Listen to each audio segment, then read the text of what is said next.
घोषित उपचुनाव में भारतीय जनता पार्टी की हार के बाद सही बीजेपी के नेता तो कुछ खामोश नजर आ रहे हैं, लेकिन ओपी राजभर जिस तरीके से समाजवादी पार्टी के निशाने पर आए उसको लेकर चर्चा बनी हुई है। लेकिन ओपी राजभर का राजनीतिक करियर इस सीट के हार जीत के समीकरण पर काफी निर्भर कर रहा था, क्योंकि खबरें इसी बात की तरफ इशारा कर रही थी कि अगर घोषित सीट जीत जाती बीजेपी तो ओपी राजभर को तुरंत ही मंत्री पद मिल जाता। लेकिन हार के बाद अब मंत्री पद का कोई नाम निशान नहीं नजर आ रहा। दूसरी तरफ केशव प्रसाद मौर्य ने ओपी राजभर को लेकर ये बात कही, जो ओपी राजभर ने कहा था कि मुझको तो मंत्री बनाया ही जाएगा और आने वाले वक्त में मंत्री बनूंगा, और विपक्ष अपना कलेजा संभाल के रखे कि मेरे को मंत्री बनता देख उन्हें कलेजा फट ना जाए। तो ये सारी बातें ओपी राजभर ने कही। केशव प्रसाद मौर्य ने इस पर साफ कह दिया कि ओपी राजभर को ऐसी बातें नहीं करनी चाहिए, इसका आखिरी फैसला मुख्यमंत्री योगी आदित्यनाथ ही लेंगे। लेकिन इन सब के बीच ओपी राजभर की अगर बात करें तो पहले अखिलेश यादव के साथ अच्छे रिश्ते थे, गठबंधन सही था, लेकिन आजमगढ़ उपचुनाव हार के बाद ओपी राजभर ने पाला बदल दिया था, साथ छोड़ दिया था अखिलेश का, और अभी हाल ही में एनडीए में शामिल हुए। लोकसभा चुनाव में कितनी सीटें मिलेंगी कितनी नहीं, इस पर भी सवाल है। मंत्री पद मिलेगा या नहीं मिलेगा, इस पर भी सवाल है।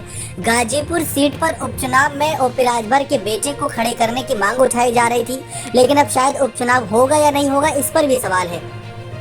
इसी वजह से ये कारण और ये समीकरण बन रहे हैं कि कहीं ओपी राजभर पाला ना बदल लें। शिवपाल यादव ने सदन में सबके सामने ये बात उठाई थी कि अगर ओपी राजभर को जल्दी कोई बड़ा मंत्री पद नहीं मिला तो ये पाला बदल देंगे और वो हमारे साथ वापस आ जाएंगे। क्योंकि देखा जाए तो ओपी राजभर भले ही मायावती की तारीफ करते हैं, अखिलेश पर भी निशाना साधते हैं, और जब अखिलेश के साथ थे या नहीं थे तो योगी आदित्यनाथ की सरकार पर निशाना साधते थे। तो ये साफ नजर आ रहा है। किसी मीडिया रिपोर्ट्स में ये भी था कि ओपी राजभर से मुख्यमंत्री योगी आदित्यनाथ काफी नाराज है, क्योंकि पहले साथ में थे फिर साथ छोड़ गए थे, तो साथ छोड़ने और आने वाले पर भरोसा नहीं किया जा सकता।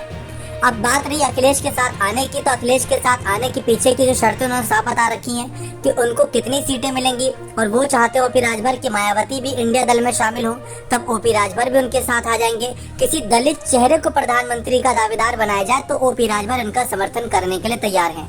लेकिन रही बात यहाँ मंत्री पद मिलने की, ये तो आने वाला वक्त ही बताएगा कि उनको मंत्री पद मिलेगा या नहीं मिलेगा, क्योंकि लोकसभा चुनाव 2024 से पहले अगर बीजेपी ये बड़ा फैसला ले देगी तो ये सबसे बड़ा और अहम फैसला माना जाएगा। बने रहे चैनल के साथ, बहुत बहुत धन्यवाद।